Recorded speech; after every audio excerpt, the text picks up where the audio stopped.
The following is an Outdoor Channel original production.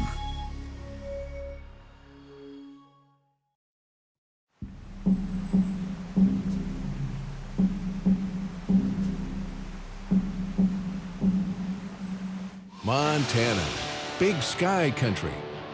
Protecting this rugged wilderness is a brave group of men and women. These are the Wardens, dedicated to the preservation of the last best place.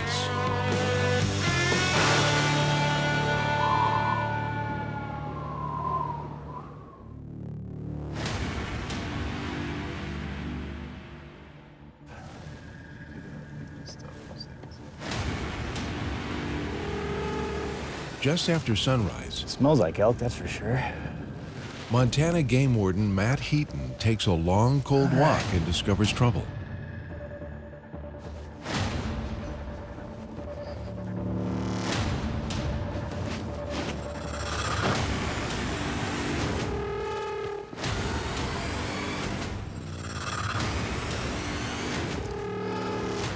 Straight ahead, there's that little lone juniper.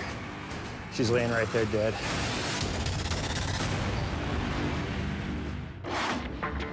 Montana's Region 5 is home to one of the state's largest elk populations. Big numbers of deer and elk lure in hunters who don't always follow the law. All right, pretty fresh. Warden Heaton takes a tip call. Oh, so it's plain sight. All right, have a good one. Bye. Yesterday morning, we had a hunter. He saw a herd of elk, went out, basically drove through a private subdivision, parked in somebody's gate, walked through their yard to a fence line and shot a cow. Went up, gutted it, drug it down the hill, and that's where the deputy met him. They left it there. I went back in with him. Well, the landowner actually went out there today, just walking around, and 10 yards from the gut pile, there's another dead cow elk sitting right next to the gut pile. So this guy shot 2 elk, so I'm gonna go up there to try to dig a bullet out of that carcass, and then I'll have to go interview the guy again and add some more charges onto him. So he was already in a lot of trouble, and now he's gonna be in a whole other world of trouble. So welcome to Red Lodge. Over in Region 3, winter grips the mountains. Outside the town of Dillon, Warden Rick Schmock keeps an eye on the local elk.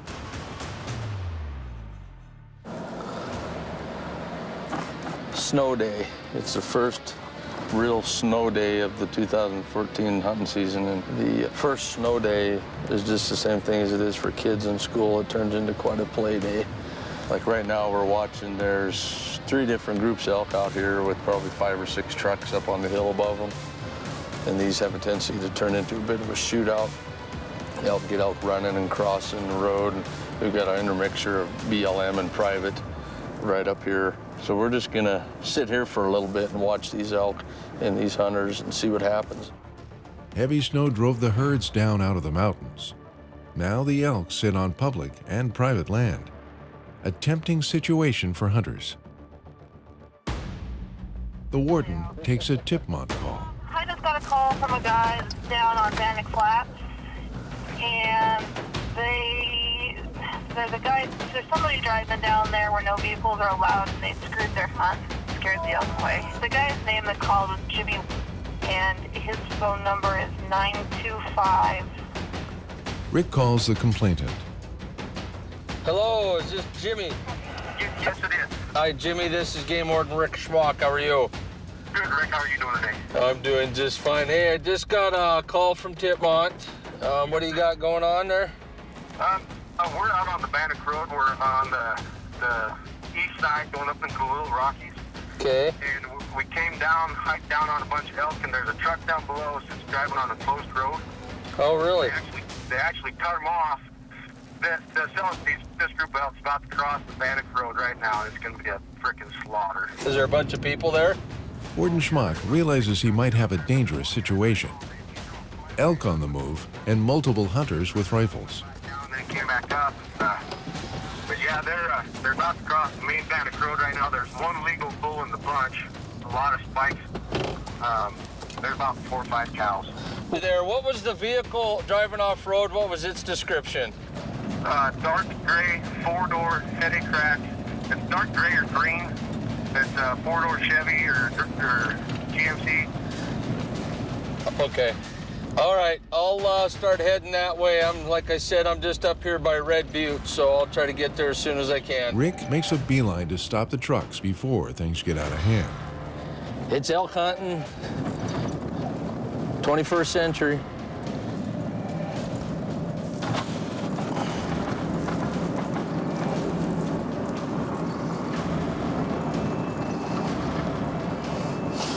There's this dark Chevy that was driving on a closed road.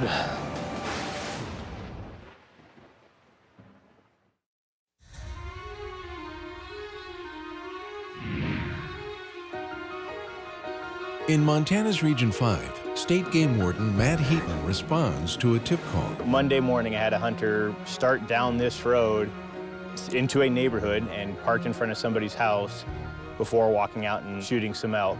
On Monday, when I dealt with him, there was only one elk. I never did go out to the actual kill site where he shot it. The elk had already been drugged down the hillside. He seemed cooperative, so I didn't do any further digging. I thought it was an open and shut deal.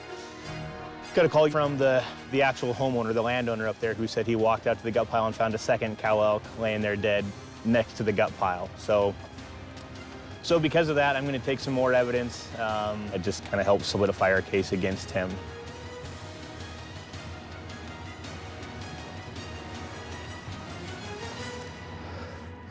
Straight ahead, there's that little lone juniper. She's laying right there dead.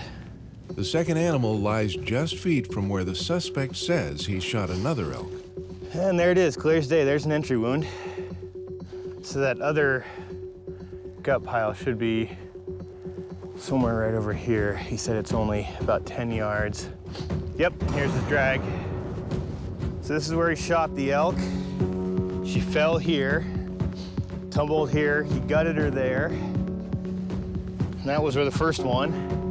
And from this one, from where he's standing here gutting, it's plain sight to the second elk that's laying here dead. Heaton hopes to recover a bullet that might tie the suspect to the second shooting.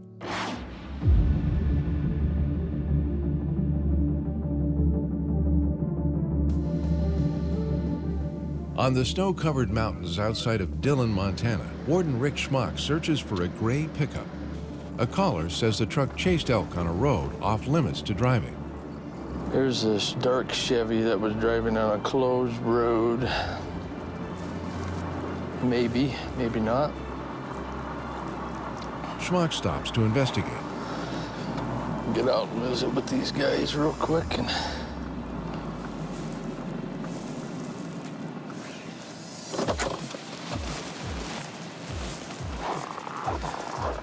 How are you guys? Fine. Good. How was the hunt? The guys got one down here. We were just watching them here. Oh, yeah. Did this guy shoot from the road then? Jumped the He fence. jumped the fence. Okay. The reason I ask is we got a call that there was somebody shooting from the road along here somewhere. All right, guys, I'll let you get back to it. Have a good day. This appears to be a different group, not related to the Tipmont call. Rick keeps looking.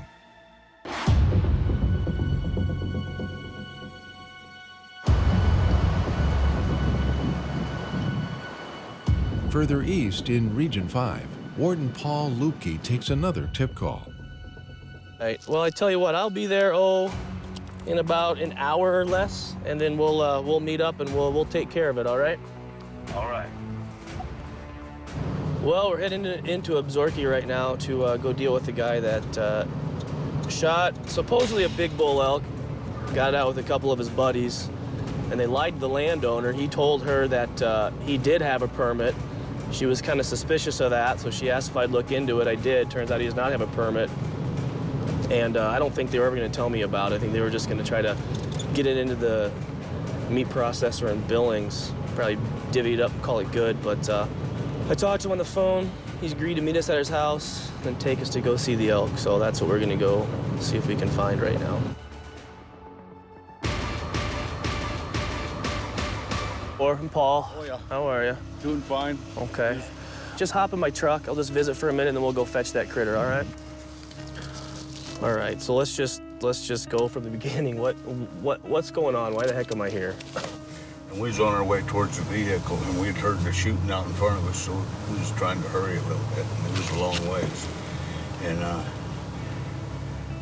I'd gotten down there, just walking towards my vehicle, and it was a long ways, it was still a long ways off, and I'd cut down a coulee. When I was going down this coulee right there, there's a bull. And I said, okay, what do I do with this? I'm from the old days. You don't. Now wait a second. You're telling me you didn't shoot this thing? No. Okay. And I haven't even shot my gun. I didn't even practice this year. You're just saying you found a dead bull elk there? Yeah. Okay. Who shot it? I have no idea. The man says he did not shoot the elk. Paul wonders why the hunter never reported the dead elk. Well, look, you know me. You've earned it. Listen, just stop. I know, but look, you know me. I've been here for quite a while now. This is my 10th hunting season here. I'm not hard to get a hold of. Everybody has my phone number. Averill has my phone number. The sheriff's office have my phone number. Probably half your neighbors up here have my phone number. It's easy. You can call 911. Warden Luke isn't buying the story. I read that Montana hotline on the things that you're supposed to do. You know, I know, but Sam, just listen to me. This is why it's not making sense to me. I know this is why it's not making sense to me. That's why I know there's a little bit more to this than what you're telling me.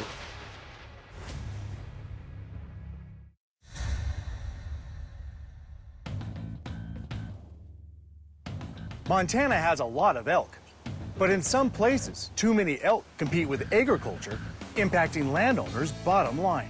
That being the case, the overriding goal is to get elk populations to population objective. To try and manage elk, Fish, Wildlife Park sets an elk objective for a given area and then uses hunting to try to stay within that objective.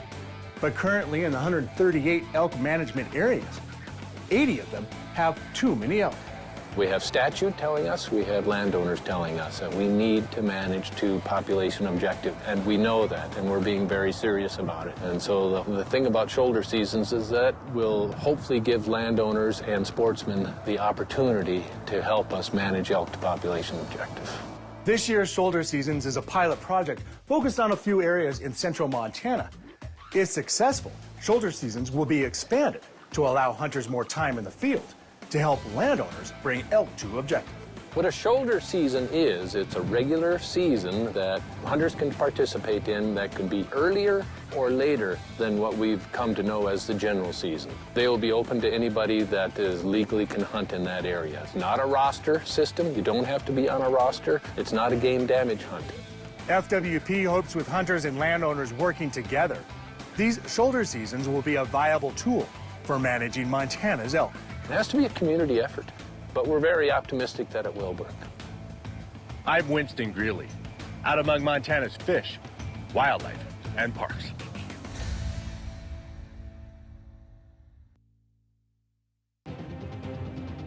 Region 5 Warden Paul Luke is interviewing a suspect.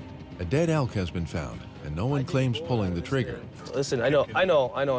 You won't find my bullet in it or his or none of them. Well, if I do find a bullet in there and it matches one of those guys, I'm going to be seriously unhappy. Well, I am too. Okay. I'm going to tell you, no, we don't have we didn't shoot. I mean, Joe shot up on the hill.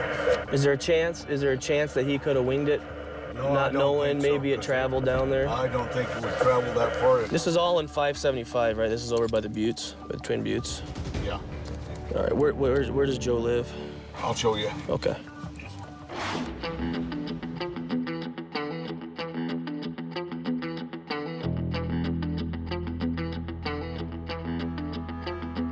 Montana Game Warden John Lasovski patrols on a remote road outside of White Sulphur Springs.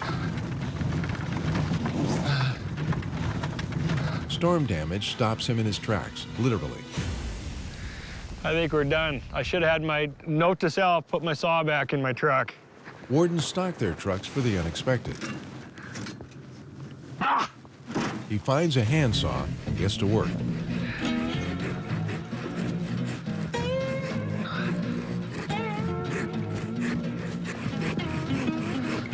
You get all the huffing and puffing. But if we can get through, this will save us 15, 20 miles. The warden uses a tow strap to clear the cut branch.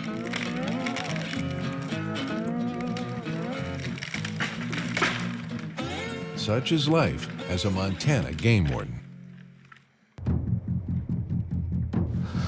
Now, it's time to work.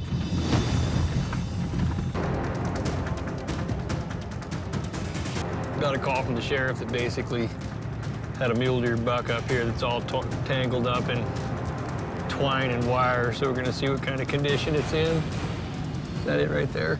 That has to be it. Lasovski arms himself and heads out in the field.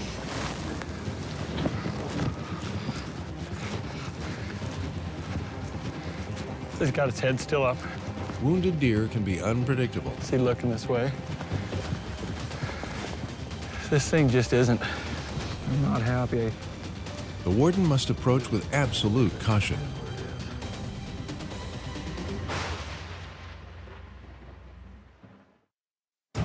Wardens is brought to you by Streamlight. Heroes trust Streamlight. And by Polaris, the world leader in off-road. Visit Polaris.com.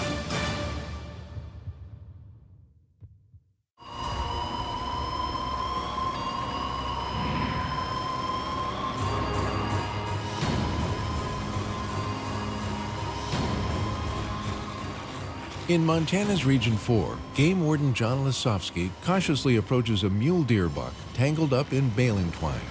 Hold it. Yeah, I'm not gonna let that go. The tangled animal appears too stressed to flee. The warden makes a tough decision.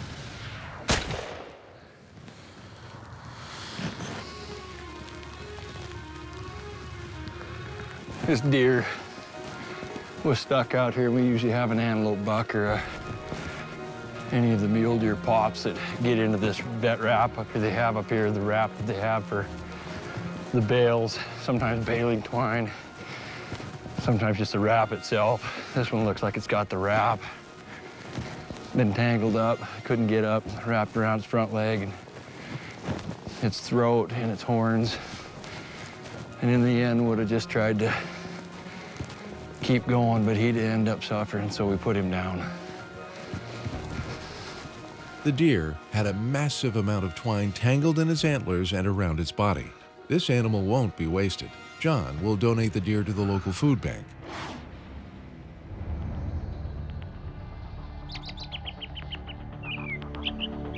Over in Region 5, Warden Paul Luke investigates an illegal elk kill on private property. You're saying that I changed it? He talks to a suspect who says he found the animal but did not kill it. No, wait a second. You're telling me you didn't shoot this thing? No. Paul heads into town to talk to a second potential suspect. Would you mind just jumping in my seat back over there? But if you're leaving me with any kind of false story, especially a recorded statement like this, I mean, you're going to be in some significant trouble. Is there any chance that you want to change what you're telling me now? Nope. Not at all? That's all I know. The man says he did not kill the elk. You sure? I know. Okay, because I'll let you go right now if you're comfortable with leaving me with that information. Yep. And we got to figure out who shot that, and we will figure out who shot that. Wardens confiscate the elk and perform an autopsy to look for further evidence. That came right out there, didn't it? There's lead right there. Yeah. So we just did what we call a necropsy, basically peel the hide back and see what the bullet did.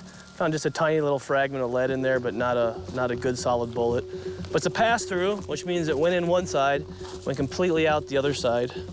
And the better part of its shoulder was pretty damaged, so we're confident that it was shot and probably went down really fast. So I don't know at this point if it helps us that much, but depending on what they tell us, it might match up with something they give us later. For now, this case will remain open, but both men remain key suspects.